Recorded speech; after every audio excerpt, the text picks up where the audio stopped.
حتى داخل بيته كانت هناك عين على النبي، زوجته عائشة ابنة أبي بكر، كانت تشتعل حسداً وغيرة.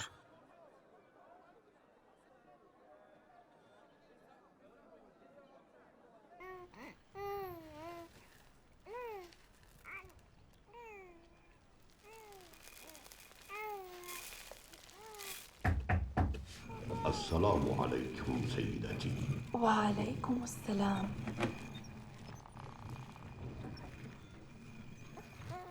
سيدتي، دعيني أتولى هذا عنك، فإن ابنك بحاجة إليك.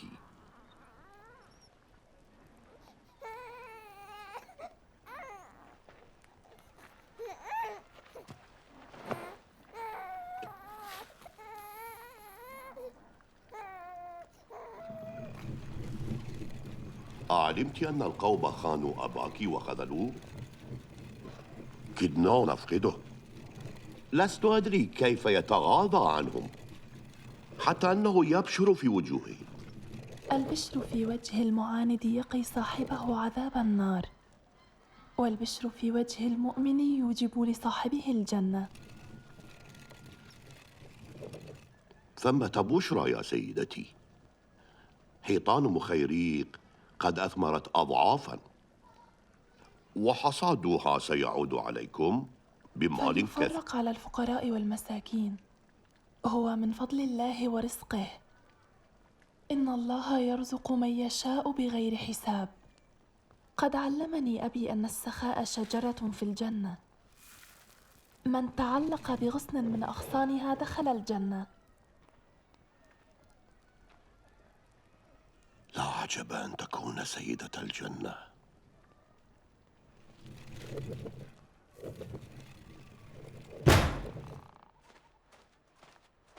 أو ما سمعت ما قال لك هؤلاء إخوة القردة والخنازير؟ ما يا عائشة، لا تكوني فاحشة، إن الله لا يحب الفحش والتفحش. والله لقد عرفت إن فاطمة ابنتك وزوجها أحب إليك مني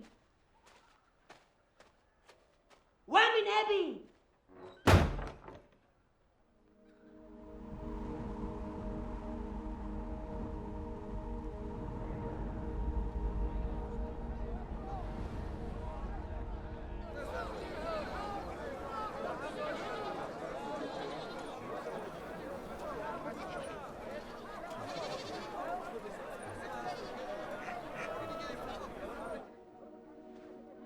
السلام عليك يا فاطمة. وعليك السلام يا أبتي. يا بنتاه، إني أجد في بدني ضعفا، ائتيني بالكساء اليماني. يا الله.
وهكذا اجتمعت أسرة السيدة تحت كساء أبيها، وأعلن الله حينها في الملأ أنهم أشرف الخلق، ومنهم تستلهم الأجيال الصلاح والطهر.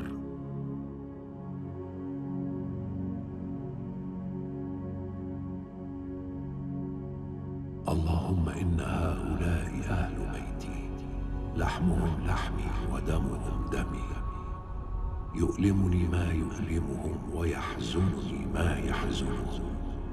إنهم مني وأنا منهم، فاجعل صلواتك وبركاتك علي وعليهم، وأذهب عنهم الرجس وطهرهم تطهيرا.